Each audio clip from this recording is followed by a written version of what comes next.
ونشهد أن سيدنا وحبيبنا ومولانا محمدا عبده ورسوله الذي أرسله بالحق بشيرا ونذيرا وداعيا إلى الله بإذنه وسراجا منيرا فقد قال الله تعالى في كلامه المجيد وفرقانه الحميد أعوذ بالله من الشيطان الرجيم بسم الله الرحمن الرحيم إن الله وملائكته يصلون على النبي يا أيها الذين آمنوا صلوا عليه وسلموا تسليما اللهم صل على مولانا وعلى آل مولانا মুহাম্মদ নবীকে মহব্বত করে ভালোবেসে প্রাণকে উজাড় করে সবাই বলি একসাথে আল্লাহুম্মা সাল্লি আলা مولانا محمد وعلى آل سيدنا مولانا بلغ العلا بكماله كشف الدجى بجماله حسنت جميع خصاله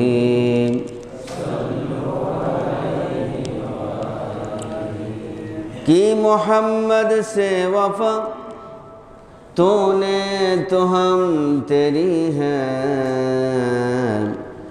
ये जहाँ चीज़ है क्या लौह कलम तेरी है बलगल उला बिकमालिही कशफत दुजा हसनत जमीउ खसालिही मुझे कुछ मिले या न मिले मोहम्मद मिले यानी वो शय जिसे अल्लाह मिले बलगल उला बिकमालिही कशफत दुजा बिजमाली हसनत जमीउ खसालिही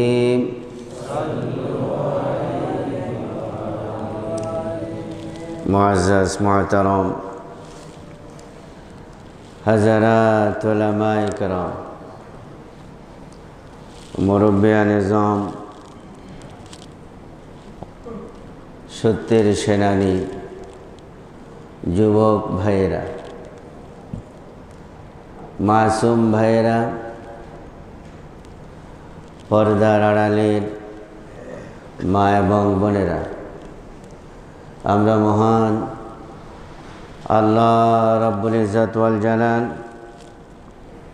তার নিকট লাখো কোটি সানা সুজুদ পেশ করছি।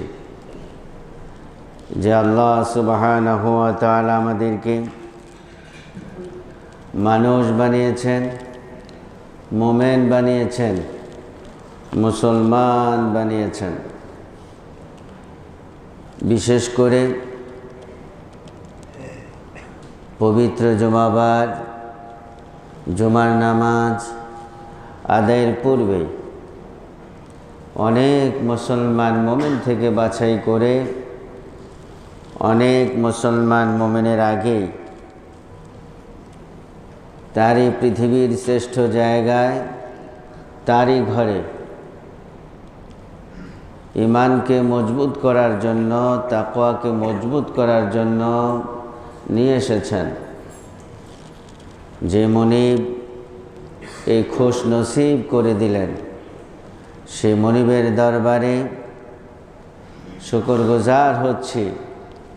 তারই শেখানো ভাষা দিয়ে প্রাণ খুলে সবাই পড়ছি আলহামদুলিল্লাহ,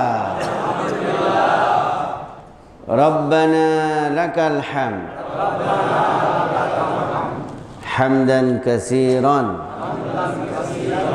তাইয়িবান মুবারাকান ফি ইয়া রাব্বি লাকাল হামদু কামা ইয়ানবাগি লিজালালি ওয়াজহিকা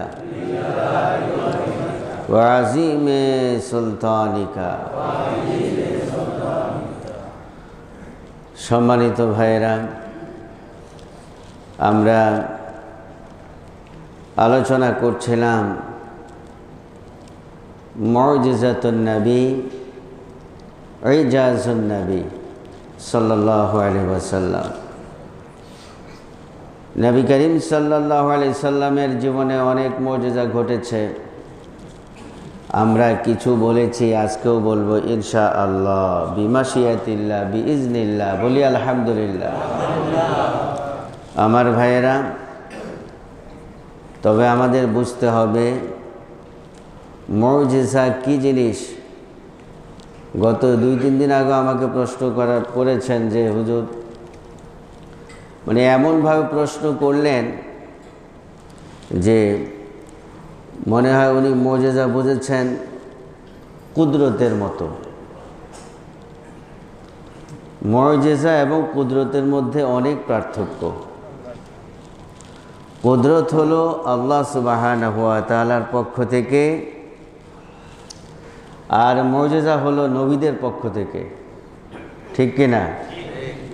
কিন্তু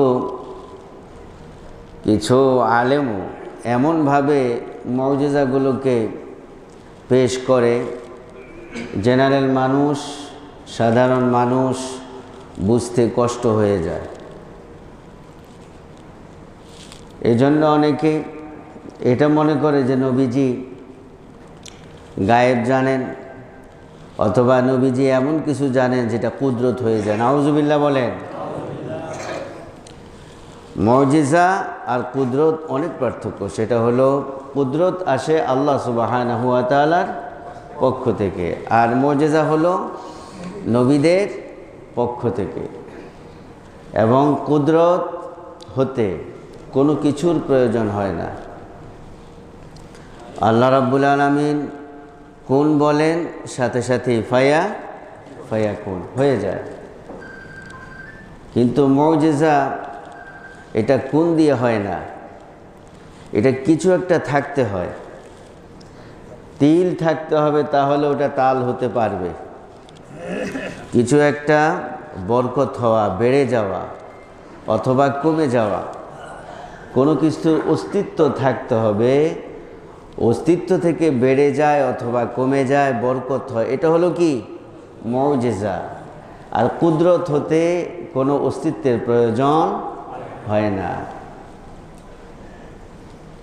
কোনো কিছুর প্রয়োজন হবে না। কুদরতের মালিক হলেন একমাত্র আল্লাহ সুবহানাহু ওয়া তাআলা। আর মুজিজা এটা আল্লাহ তাআলা নবীদেরকে দিয়েছেন, সুবহানাল্লাহ। তাহলে আমাদের বুঝতে হবে যে নবীরা মুজিজার মালিক, নট কুদরত। এটা আমাদের ভালো করে বুঝতে হবে। অনেকে সুন্নতের নাম দিয়ে, সুন্নির নাম দিয়ে এমনভাবে নবীকে বলে, নবী, আমরা নবীর গোলাম, বলে নাকি বলে না? কথা বলেন, বলে নাকি বলে না? বলে। আমরা নবীর গোলাম না আল্লাহর গোলাম? সবাইকে বলতে হবে, নবীর গোলাম না আল্লাহর গোলাম? আবার বলেন, কার গোলাম? একমাত্র, শুধুমাত্র, কেবলমাত্র আল্লাহ সুবহানাহু ওয়া তাআলার গোলাম, শুধু আমরা না। এই পৃথিবীতে যা দেখি, যা দেখি না, চন্দ্র, সূর্য, গ্রহ, উপগ্রহ, নক্ষত্ররাজি, গ্যালাক্সি, মিল্কি ওয়ে, এক কথায় যা দেখি, যা দেখি না, সব কিছু কার গোলাম? আরো জোরে বলেন, কার? আল্লাহর গোলাম। আর আমরা নবীর কি হই? মাশাআল্লাহ, এই তো বুঝেছেন, আপনারা বুঝেছেন। কিন্তু অনেক মানুষ এগুলোকে পাকাই ফেলে, ঈমান নিয়ে টানাটানি শুরু হয়ে যায়। নবীর গোলাম বললে, আপনার ছেলে যদি কাউকে বাপ ডাকে তাহলে আপনার কেমন লাগবে? কথা বলেন, সমস্যা হয়ে যাবে অনেক। এখন কিছু কিছু আলেমও বলে, এখন ওনারা বিভিন্নভাবে ওটাকে বোঝাতে চায়। আমার তো এত বিভিন্নভাবে বোঝানোর দরকার নাই। ডাইরেক্ট কথা হলো, আমি গোলাম হলাম আল্লাহর আর নবীজির উম্মত। নবীজির কি? উম্মত। তো কিছু আলেম তারা নবীজির মর্যাদাগুলোকে এমনভাবে উপস্থাপন করেন যার কারণে তারা নবীজিকে মনে করেন নবীজি গায়েব জানেন, অথবা নবীজির কুদরতের মালিক। নাউজুবিল্লাহ বলেন না, কোন নবী বিন্দুমাত্র কুদরত তাদের নেই। মানুষ এবং কিছু নাম করা নামে আলেম তারা বলতেছে যে পীর সাহেবেরা অনেক কুদরত পারে। নাউজুবিল্লাহ বলবেন না? যেখানে নবীরাও কুদরতের মালিক নয়, সেখানে একজন মানুষ কিভাবে কুদরতের মালিক হবে? তাহলে কোন নবী কি কুদরতের মালিক? কোন পীর সাহেব না। কুদরতের মালিক কে? একমাত্র আল্লাহ সুবহানাহু ওয়া তাআলা। কাদেরে কুদরত তুদারি, हर से खाहे आकुनी मुर्दारा जिंदा कुनी तू जिंदारा बे झाकुनी। এটা একমাত্র আল্লাহ সুবহানাহু ওয়া তাআলা পারেন। রাতকে দিন করতে পারেন, দিনকে রাত করতে পারেন, মৃতকে জীবিত করতে পারেন, জীবিতকে মৃত করেন। এর মালিক কে? ঈমানকে সাফ করতে হবে এবং বুঝতে হবে। যারা না বুঝে এগুলো বলে তাদেরকে বোঝাবেন যে অন্ধবিশ্বাস করলে হবে না। ঈমান হলো বোঝার জিনিস। ঈমান কিসের জিনিস বলেন? বোঝার জিনিস। নবীর আশেক হন, কিন্তু অন্ধ আশেক হলে চলবে না। অন্ধ আশেক হওয়া যাবে না। অন্ধ নবীর উম্মত হলে চলবে না। বুঝে শুনে নবীজির উম্মত হতে হবে, তাহলে নবীজির গোলাম বলা যাবে। আবার কেউ কেউ বলে আমরা মদিনার গোলাম। অনেক সময় অনেকেই বলে এগুলো। তাহলে মক্কার গোলাম, মদিনার গোলাম, অমুক গোলাম, অমুকের গোলাম বলা যাবে? কার গোলাম?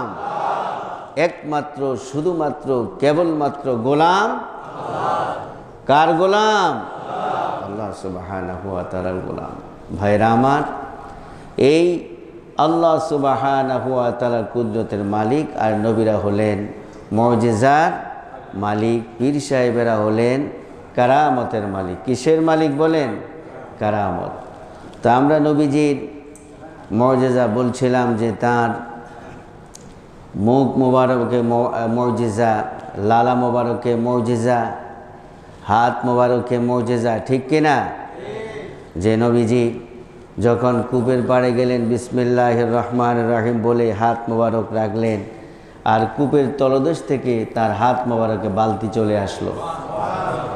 এরপরে ওই বেদুইন যখন তার হাত কেটে ফেলল, চামড়ার মধ্যে একটুখানি ঝুলছে, ওই হাত নবীজি ওই হাতের মধ্যে যখন থুতু মোবারক, লালা মোবারক লাগিয়ে দিলেন, হাতটা আগের থেকেও স্ট্রং হয়ে গেল। এটা হলো মুজিজা। এইভাবে করে নবীজির মুজিজা ঘটেছিল। এবং কি নবী করিম সাল্লাল্লাহু আলাইহি সাল্লামের মুখ মোবারকে, থুতু মোবারকে এত মুজিজা। এক ইহুদি মহিলা ছিল, তার ভাষা ছিল খুবই কর্কশ, গালিগালাজ করত, অথবা মহিলা পুরুষের মতো কথা বলতো। এখন আমাদের দেশে যখন পুরুষের মতো নারী কথা বলে, কেউ কেউ খেতাব দেয় বাঘিনী। কি খেতাব দেয়? বাঘিনী। পুরুষের মতো কথা বলে, প্রাউড ফিল করে। নাউজুবিল্লাহ বলেন। যারা এদেরকে বাঘিনী অথবা সাহসী বলে, কোরআন হাদিসের ভাষায় এরা হলো দাজ্জাল।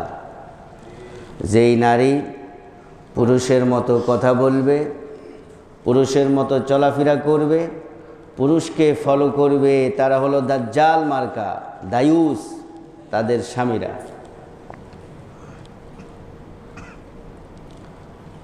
নবীজি এবং আল্লাহ সুবহানাহু ওয়া তাআলা এদেরকে লানত করেছেন। যেই নারী পুরুষের লেবাস পরবে, এখন আমাদের দেশে মুসলমানরা বলে, কে দেখছো মেয়েটা কত স্মার্ট, জিন্সের প্যান্ট পরছে, তারপরে শার্ট পরছে, এটা নাকি স্মার্ট। আবার এই দাবি করে নবী নবীর উম্মত। মুসলমানও দাবি করে। আমি আপনি যদি বলি স্মার্ট, আল্লাহর কাছে কি স্মার্ট হবে? লানা রাসূলুল্লাহ সাল্লাল্লাহু আলাইহি ওয়াসাল্লাম, বিশ্বনবী হযরত মুহাম্মদ সাল্লাল্লাহু আলাইহি ওয়াসাল্লাম এদেরকে লানত করেছেন। আল্লাহ রসুল যাকে লানত করছে তার কি উপায় আছে? জান্নাতে যাবে? জান্নাত যাওয়া দূরে থাক, জান্নাতের ঘ্রাণও কখনো নাকে পাবে না। আর আমরা বলতেছি, দেখছো ভক্তিটা কি পুরুষের মতো। নাউজুবিল্লাহ বলেন। তো ইহুদি মহিলা এরকম কর্কশ ভাষী ছিল। তো অনেকেই নবীজির মুজিজা তারা জানলো, নবীজির খেদমতে তাকে নিয়ে আসলো। ওই ইহুদি মহিলাও আফসোস করলো যে আসলে আমার কথায় অনেকেই তো কষ্ট পায়। নবীজি হযরত মুহাম্মদ সাল্লাল্লাহু আলাইহি ওয়াসাল্লাম তার মুখ মোবারকে গোশতের টুকরা চিবালেন, একটুখানি চিবিয়ে ওই মহিলার কর্কশ ভাষী ইহুদির মুখে দিয়ে দিলেন। ওই কর্কশ ভাষী ইহুদি মহিলা নবীজির চিবিত গোশত টুকরা খেয়ে ফেললেন। আর ওই মহিলা, ইহুদি মহিলা জীবনেও, বাকি জীবনে একটা কর্কশ কথা বলেন নাই। আরো জোরে বলেন সুবহানাল্লাহ।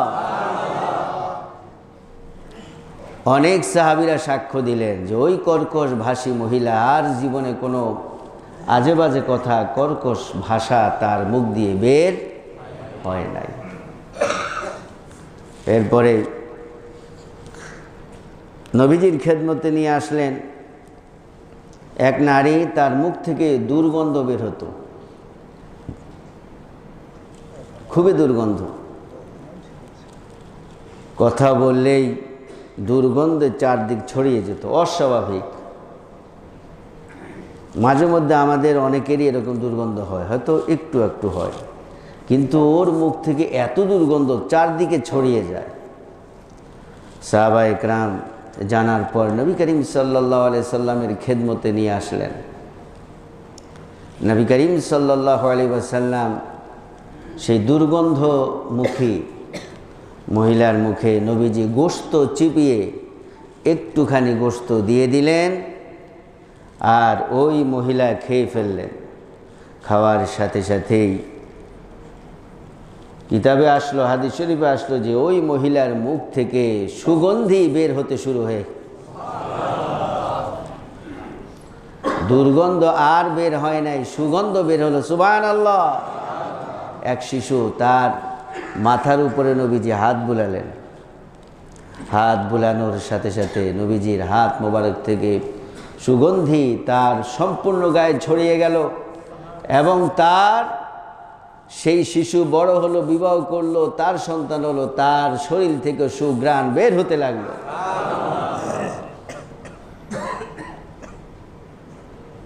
এইভাবে করে নবীজির জীবনে মুজিজা আর মুজিজা চারদিকে ঘটেছিল।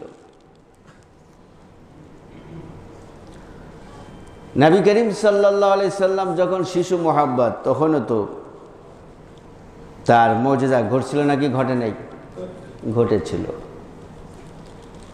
যখন তার বয়স 5 কি 6 বছর, তখন তার সিনা মোবারক শাক করলেন। সিনা শাক, ওপেন হার্ট সার্জারি হলো। শিশু মুহাম্মদ সাল্লাল্লাহু আলাইহি সাল্লাম যখন খেলতে গেলেন পাহাড়ের আড়ালে, সাথে ছিল তার দুধ ভাই। সন্ধ্যার আগ দিয়েই দেখতে পেলেন দুইজন ব্যক্তি আসলো, সাদা পোশাকধারী, এসেই শিশু মুহাম্মদ সাল্লাল্লাহু আলাইহি সাল্লামকে পাহাড়ের দিকে নিয়ে গেলেন। নিয়ে গিয়ে তাকে শুইয়ে দিলেন। শুইয়ে দিয়ে তার বুক থেকে নাভি পর্যন্ত কেটে ফেললেন। সুবহানাল্লাহ বলেন। কেটে ফেলে তার হার্ট, লাংস এগুলো বের করে পরিষ্কার করে আবার ঢুকিয়ে দিলেন। সুবহানাল্লাহ। এদিকে তার দুধ ভাই দৌড়তে লাগলেন, ঘরে গিয়ে বললেন যে আমার দুধ ভাই মনে হয় আজকে বাঁচবে না। দেখলাম তাকে এরকম দুজন সাদা পোশাকধারী লোক আসলো, পাহাড়ের কিনারে নিয়ে গেল, তাকে শুইয়ে তার বুক থেকে নাভি পর্যন্ত কেটে ফেললো, কি যেন করলো। মুহাম্মদ মনে আর বাঁচবে না সাল্লাল্লাহু আলাইহি ওয়াসাল্লাম। দৌড় দিয়ে আসলেন হালিমাতুস সাদিয়া। তিনি এসে দেখলেন শিশু মুহাম্মদ সাল্লাল্লাহু আলাইহি ওয়াসাল্লাম দাঁড়িয়ে আছেন। তিনি দেখতে পেলেন বুক থেকে নাভি পর্যন্ত সেলাই করা। সুবহানাল্লাহ। জিজ্ঞেস করলেন, ও মুহাম্মদ কি হলো?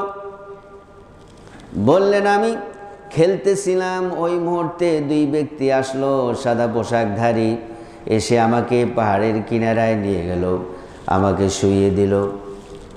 শুইয়ে দিয়ে আমার বুক থেকে নাভি পর্যন্ত কেটে ফেললো, ভিতরের হাড়, লাংস এগুলো বের করে পানি দিয়ে পরিষ্কার করে দিল। সুবহানাল্লাহ। এই প্রথমবার হলো। দ্বিতীয়বার হলো বিশ্বনবী হযরত মুহাম্মদ সাল্লাল্লাহু আলাইহি ওয়াসাল্লামের জীবনে সর্বশ্রেষ্ঠ মুজিজা হলো কোরআন, আর দ্বিতীয় শ্রেষ্ঠ মুজিজা হলো মেরাজুন নবী। সুবহানাল্লাহ। নবীজি যখন মেরাজে যাবেন, হাতিমের মধ্যে তিনি শায়িত অবস্থায় ছিলেন। জিবরাইল আলাইহিস সালাম চলে আসলেন, এসে নবীজিকে ঘুম থেকে উঠালেন। উঠিয়ে বাইতুল্লাহর ডান পাশে আবে জমজম, নবীজিকে সেখানে নিয়ে যাওয়া হলো।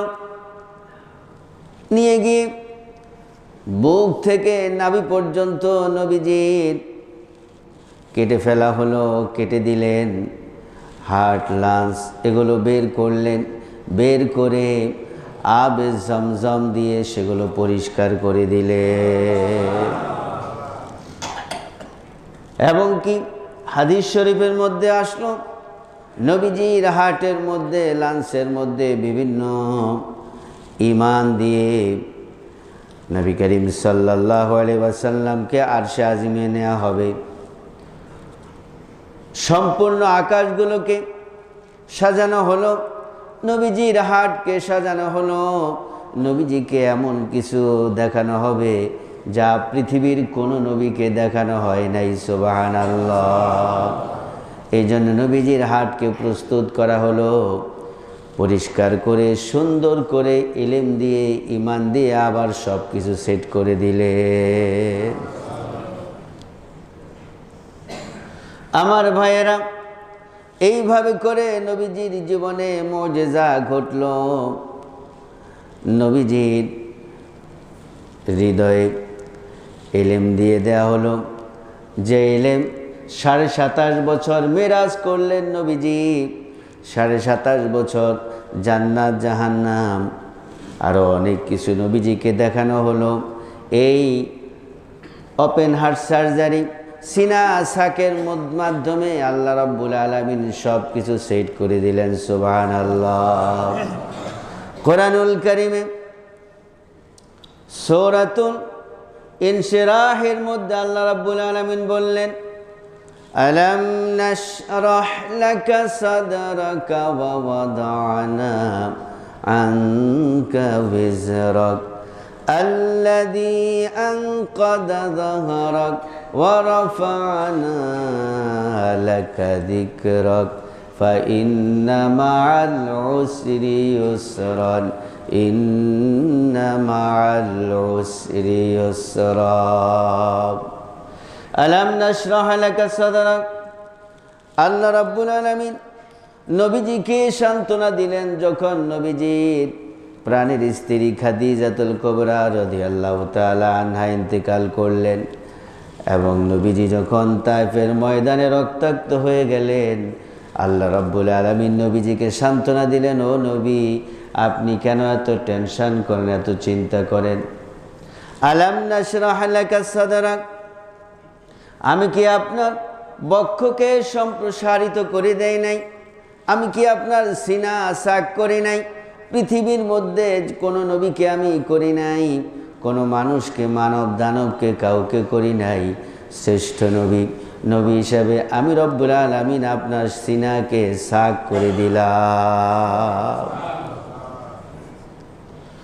আমার ভাইয়েরা, এইভাবে করে নবীজির জীবনে অনেকগুলো মুজিজা ঘটেছিল।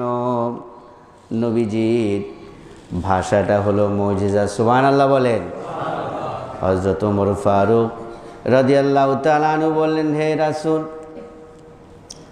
আপনি তো কোনো ইউনিভার্সিটিতে পড়েন নাই, ডক্টরেট ডিগ্রি অর্জন করেন নাই, আপনি তো বিদেশেও কোথাও যান নাই, আপনি তো সব সময় আমাদের কাছে আছেন, কিন্তু আপনার মুখের ভাষা এত সুন্দর কেন?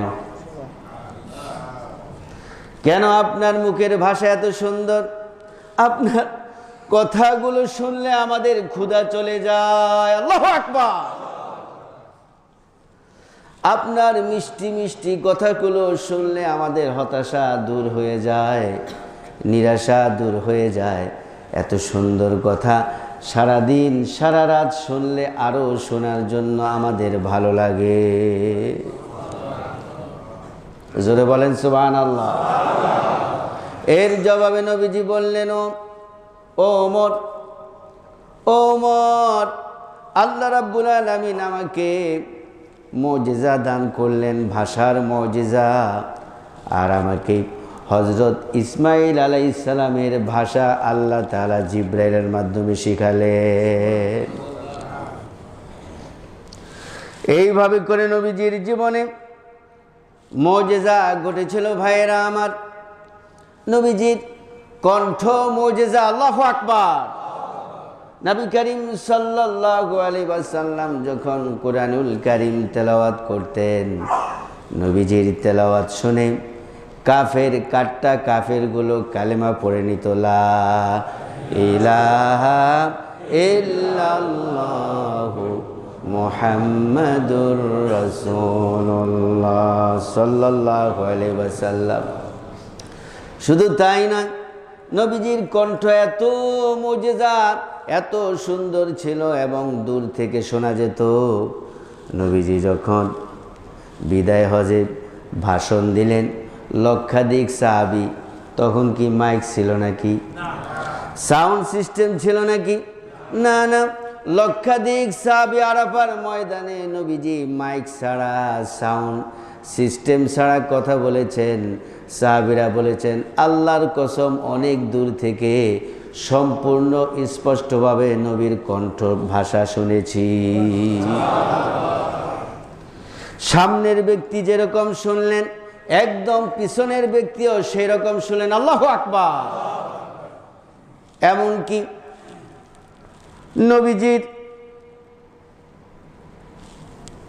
নবীজি যখন কুরআনুল কারীম তেলাওয়াত করতেন, সাহাবায়ে কেরাম বললেন, আমাদের বাসা অনেক দূরে ছিল, কিন্তু নবীজি যখন বাইতুল্লাহতে কোরআন তেলাওয়াত করতেন অনেক দূর, কিন্তু অন্যান্য জনে কথা বলতো, বক্তৃতা দিত, তাদের শোনা যেত না, কিন্তু নবীজি যখন তেলাওয়াত শুরু করতেন সাথে সাথে আমরা ঘর থেকে শুনতে পেতাম। উম্মে হানি তিনিও বললেন, আমি আমার ঘর থেকে বিশ্ব নবী সম্রাট হযরত মুহাম্মদ সাল্লাল্লাহু আলাইহি ওয়াসাল্লামের জবান মোবারক, কণ্ঠ মোবারক স্পষ্টভাবে শুনতে পেতাম। সুবহানাল্লাহ। আমার ভাইয়েরা, নবী করিম সাল্লাল্লাহু আলাইহি ওয়াসাল্লামের জবান এত পবিত্র ছিল।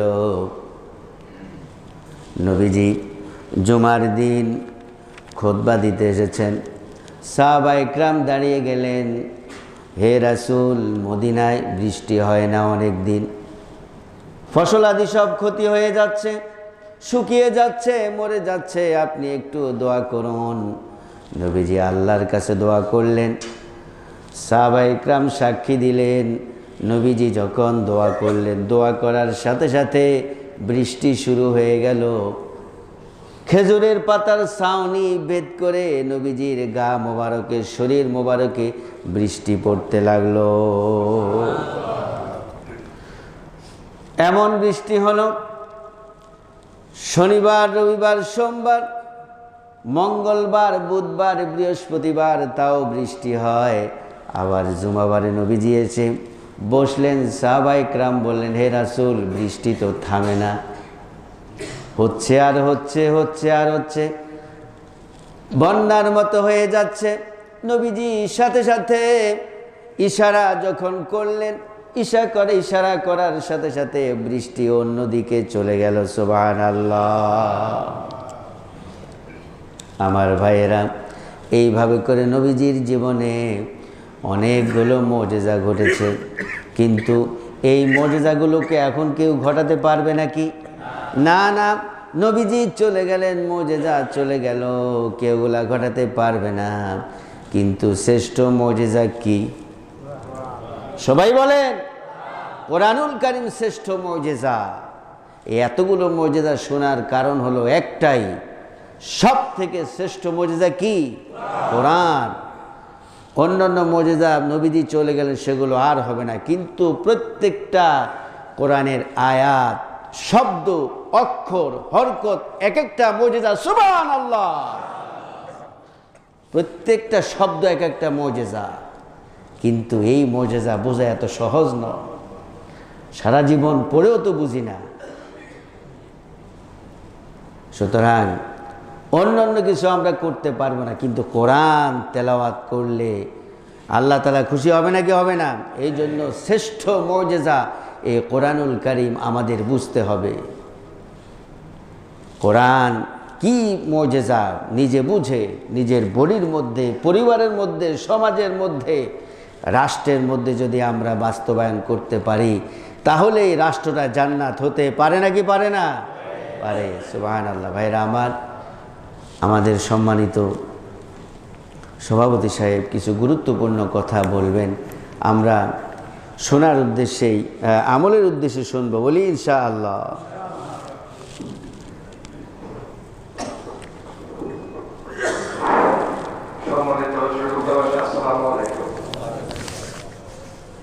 আমরা আসলে আমাদের এখানে খাদেম জহির অনেকদিন থেকে আমাদের এখানে কাজ করছে, খুব সুনামের সহিত খুব সুন্দরভাবে মসজিদের ব্যবহার করছে।